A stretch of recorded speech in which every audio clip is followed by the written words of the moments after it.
बिहार ऐसा जगह है, सुन लीजिए साहब, मोहनदास करमचंद आए थे, हमने गांधी बना करके भेजा वहां से उनको। सिद्धार्थ आए थे, हमने बुद्ध बना करके भेजा उनको।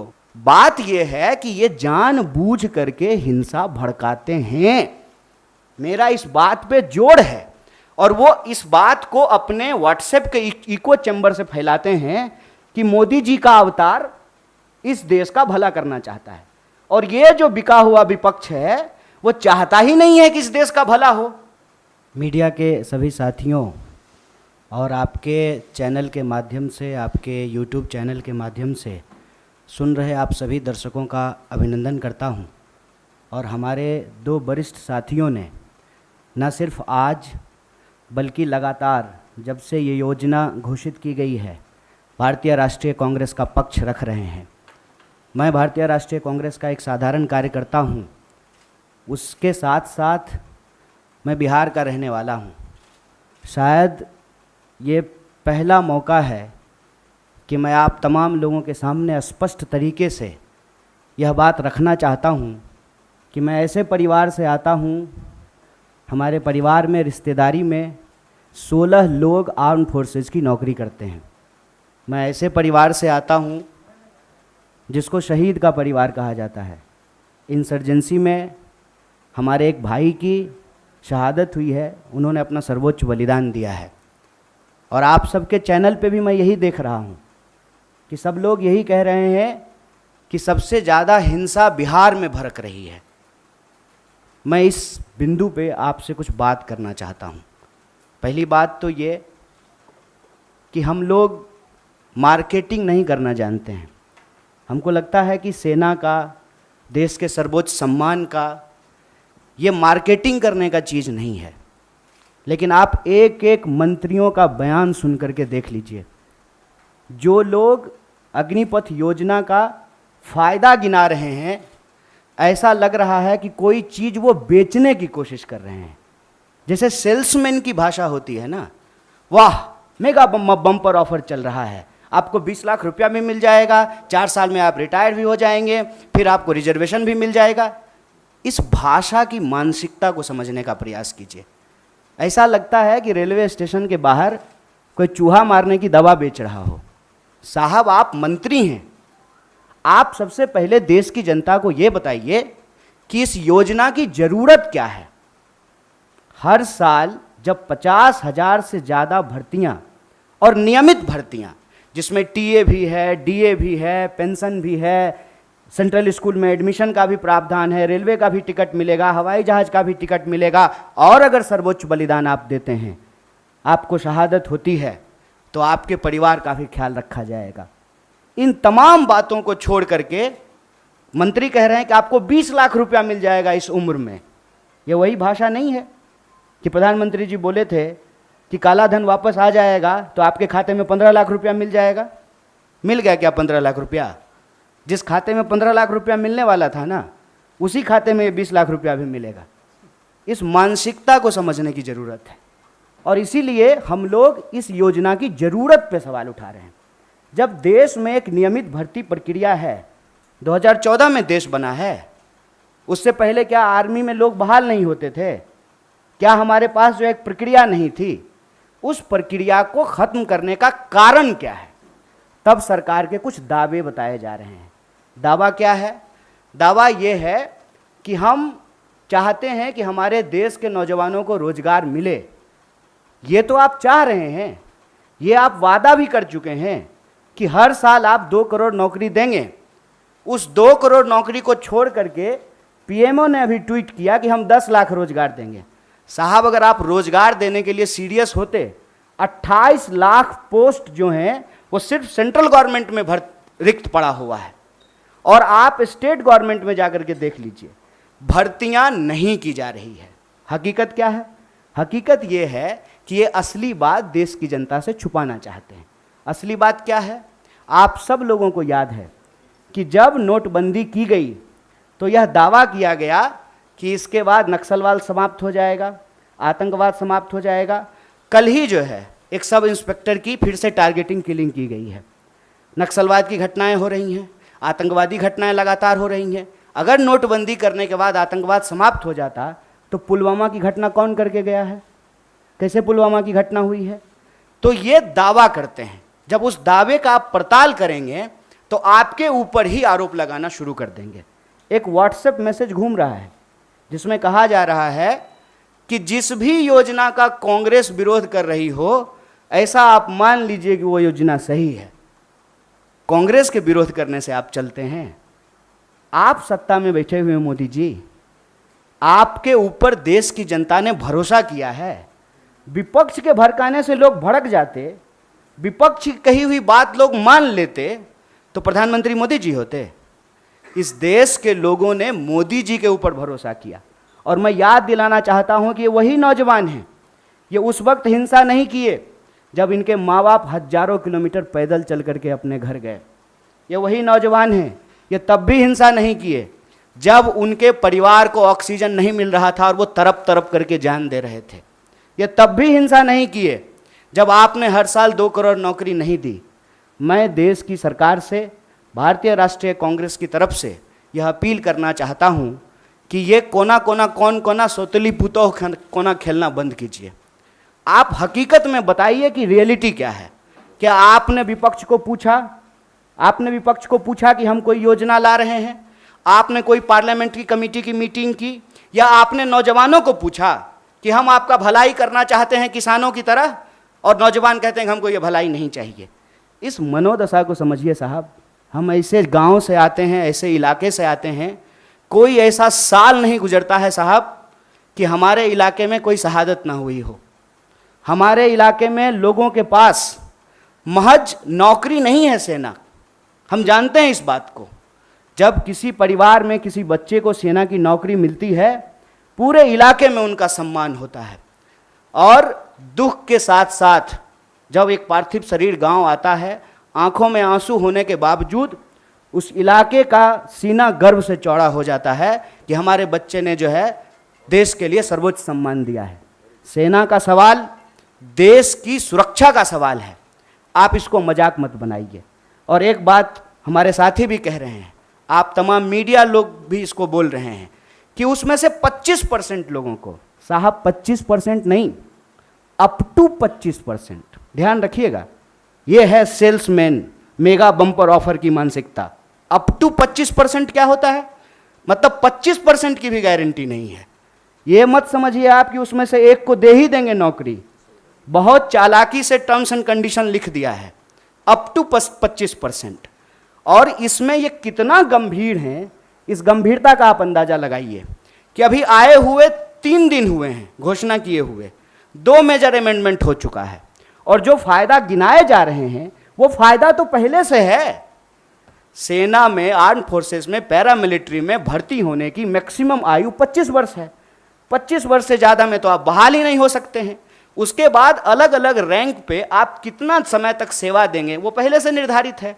और जो लोग आर्मी की नौकरी समाप्त करके, सेवा समाप्त करके आते हैं, उनको अन्य जगहों पे सुविधाएं दी जाती है। भूतपूर्व सैनिकों को सुविधाएं दी जाती है, भूतपूर्व सैनिकों के परिवारों को सुविधाएं दी जाती है। और आप में से बहुत सारे लोग, मैं बहुत साधारण बात करता हूँ, मुझे लंबी चौड़ी बात करनी नहीं आती है, क्योंकि कहते हैं जाके पैर न फटे विवाई, वो का जाने पीड़ पड़ाई। हमको पता है कि आर्मी में कौन लोग जाते हैं। गृह मंत्री का बेटा आर्मी में नहीं जाएगा, वो BCCI का सेक्रेटरी बनेगा। हमको पता है कि वहाँ पे सेवा करने वाले कौन लोग होते हैं, गरीब किसान मजदूर के बच्चे होते हैं। कोई नेता का बाल बच्चा आर्मी में नहीं जाता है। जाता है, प्रधानमंत्री भी जाते हैं फोटो खिंचवाने के लिए। फोटो खिंचवाने के लिए वर्दी पहनना एक बात होता है, देश की भक्ति के लिए, सर्वोच्च सम्मान के लिए वर्दी पहनना दूसरी बात होती है। दीपावली में जाकर के मिठाई बांट देंगे, उसके बाद आकर के अग्निपथ योजना ला करके देश की जवानों का दिवाला निकाल देंगे। अग्निपथ योजना इस देश के नौजवानों को अग्नि में झोंकने की योजना है। इस योजना को सरकार को तुरंत वापस लेना चाहिए। और ये जो लॉलीपॉप वाली भाषा है ना, इस लॉलीपॉप की भाषाओं को बंद करना चाहिए। और जहाँ तक बिहार में हिंसा का सवाल है, सीधा सा एक कारण समझ लीजिए, ये नौजवान ना किसी के द्वारा लाए गए हैं, ना किसी के द्वारा बुलाए गए हैं। आप तमाम प्रबुद्ध पत्रकार यहाँ बैठे हुए हैं, कोई ऑर्गेनाइज्ड आंदोलन होता है, उसका स्वरूप अलग होता है। हम लोग 3 दिन से नहीं डिटेन हो रहे हैं यहाँ पे।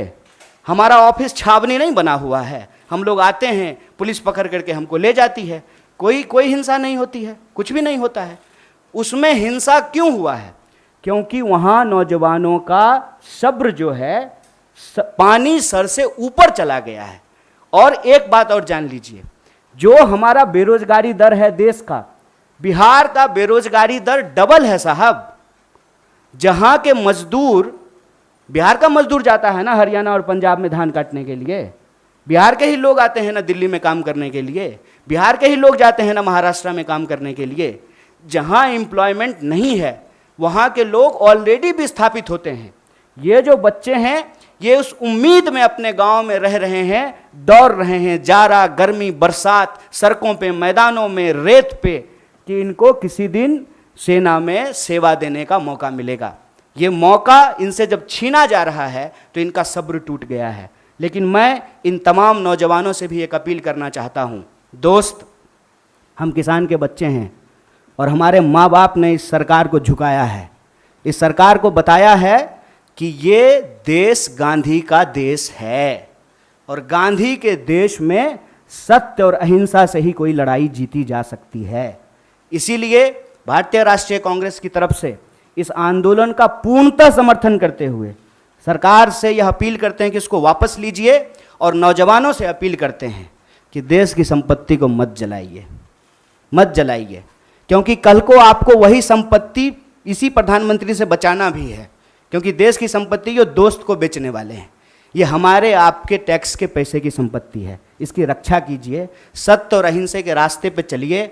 और किसानों ने 700 लोगों की शहादत देने के बाद 1 साल से ज़्यादा आंदोलन चलाया, शांतिपूर्ण तरीके से चलाया। तमाम तरह के आरोप लगाए गए, जैसे आज आपके आंदोलन को कहते हैं उपद्रवी, तोड़फोड़ करने वाले, हिंसा करने वाले। ये कहाँ से आ गए, कैसे आ गए, कौन है इसके लिए जिम्मेवार? और विपक्ष के माथे पर मत खेलिए।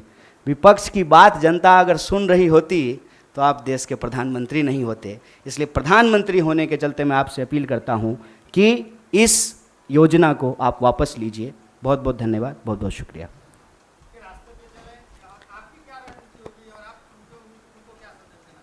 देखिए, हालांकि ये जो है ना, मैं देख रहा हूँ कि टीवी मीडिया रिपोर्टिंग में और कई जगह इस बात को बार बार हाईलाइट किया जाता है कि बिहार में आंदोलन हो रहा है। एक्चुअली एक डिजाइन है। किसान आंदोलन के दौरान भी आपने देखा होगा कि नहीं कुछ मुट्ठी भर किसान हैं वो हरियाणा और पंजाब के। अगर मुट्ठी भर थे तो वापस क्यों लिया? और अगर सिर्फ बिहार का मसला है तो नागपुर से लोग जो है पैदल क्यों आ रहे हैं दिल्ली की तरफ? तेलंगाना में घटना हुई, झारखंड में हुआ, राजस्थान में हुआ। तो ये एक देशव्यापी सवाल है। ऐसा नहीं है कि किसी एक राज्य से ही लोग सेना में भर्ती होते हैं, हर राज्य से होते हैं। बिहार का जहाँ तक मसला है, मैंने आपको कहा कि राष्ट्रीय बेरोजगारी दर से बिहार की बेरोजगारी दर दोगुनी है और वहाँ पे काम के लिए विस्थापन करना, दूसरे राज्यों में काम करना, ये दशकों से ये समस्या चली आ रही है। मैं मौजूदा सरकार को जिम्मेवार नहीं ठहरा रहा। इसकी वजह से क्या हुआ है कि जो एक आखिरी उम्मीद कहते हैं नौजवानों का कि हमको सर्वोच्च बलिदान देने का मौका मिलेगा, सेना में सेवा करने का मौका मिलेगा, और बहुत कुछ निर्भर करता है साहब। मैं बहुत सारी चीज़ें बोलना नहीं चाहता हूँ। नहीं होगा ना आर्मी में भर्ती तो ब्याह नहीं होता है, आप जान लीजिए ये बात। और 4 साल में रिटायर होकर के आ जाएगा तो कौन ब्याह करेगा जी? ये बहुत बुनियादी सवाल है, समझिए इस बात को। एक लड़का सिर्फ नहीं जाता है आर्मी का नौकरी करने के लिए, पूरा का पूरा परिवार, पूरा का पूरा गांव उससे सम्मानित होता है। अगर ऐसा नहीं होता तो क्यों शहीदों का जो है गेट बनाया जाता है? ये हमारा एक व्यक्तिगत पेन है साहब, इसीलिए हम लोगों को दुख हो रहा है। और ऐसा नहीं है कि हम इस सवाल पे निकले हैं। अभी रेल मंत्री अपील कर रहे हैं। ये रेल मंत्री तब कहाँ थे जब रेलवे की भर्ती में गड़बड़ी आई थी? याद कीजिए, तब भी बवाल हुआ था। तब रेल मंत्री आकर के बोले, फिर उस योजना को वापस लिए। तो बेसिकली क्या है ना कि प्रधानमंत्री जी खुद को समझते हैं डॉक्टर डैंग और हम लोगों को समझते हैं पिंजरे में बंद चूहा। तो जब मन करे तब जो है ना इंजेक्शन लगाना शुरू कर देते हैं, टेस्ट करते हैं कि कितना उछला, कितना जो है अनसीरियस चीज़ है। आप समझिए तो 2 दिन आंदोलन हो गया, कई ट्रेनें जल गई, हिंसा हो गई, तब कह रहे हैं कि नहीं इस बार जो है 2 साल एज बढ़ा देंगे। तो सो रहे थे? कहता तो है कि जगते रहते हैं आप, सोते ही नहीं हैं। तो उस वक्त बहाली जब आप निकाल रहे थे तो आपको समझ में नहीं आया था ये सीरियस नहीं है। दूसरा बात है कि झूठ बोलते हैं और सब मंत्री लोग को लगा देंगे कि तुम जरा प्रोडक्ट बेच करके आओ तो ले लो, खरीद लो, बेच लो, फायदे फिर। अरे क्या मानसिकता है ये? आप देश चला रहे हैं ना, देश की वस्तु स्थिति बताइए। आप बताइए कि आर्थिक हालत ये है कि ऑलरेडी अमेरिका रिसेशन अनाउंस करने वाला है और आप नोटबंदी के बाद रिजर्व बैंक का जो रिजर्व पैसा है वो निकाल लिए हैं 8,500 करोड़ का विमान खरीदने के लिए। और ठीक कहा ना इन्होंने कि 71 साल में ये देश सेवा करने का दावा कर रहे हैं। मैं प्रधानमंत्री को कुछ बोल ही नहीं रहा हूँ। हाँ न, मैं तो ले सकता हूँ, मैं डरता थोड़ी हूँ।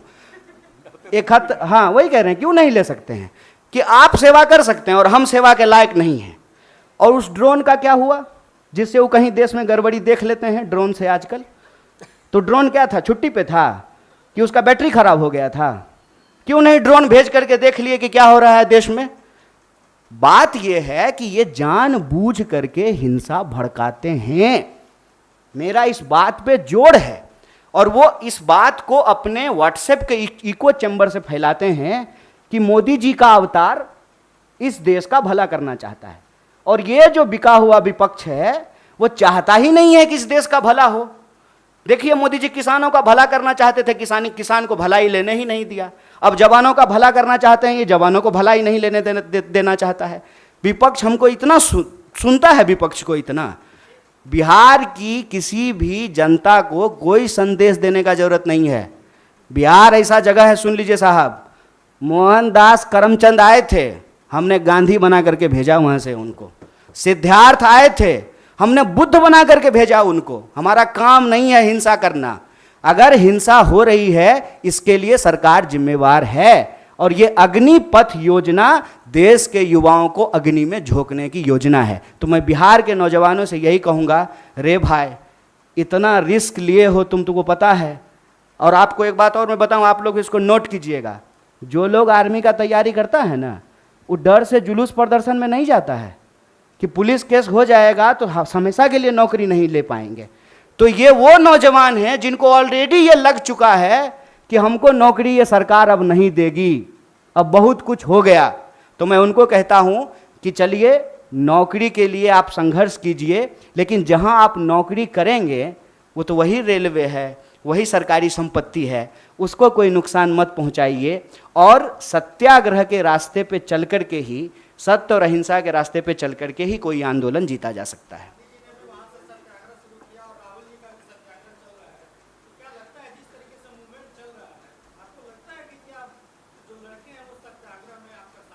देखिए हम ज्योतिषी तो नहीं हैं और ये किसी को नहीं लग रहा था कि किसान आंदोलन के बाद जो है कृषि बिल वापस होगा। एक बात बस हम जानते हैं, लगता नहीं है, बिन लड़े कुछ भी नहीं मिलता यहाँ, ये जानकर लड़ना पड़ता है न्याय और हक के लिए। और नौजवानों की इस लड़ाई में भारतीय राष्ट्रीय कांग्रेस पूरी तरह से उनके साथ है।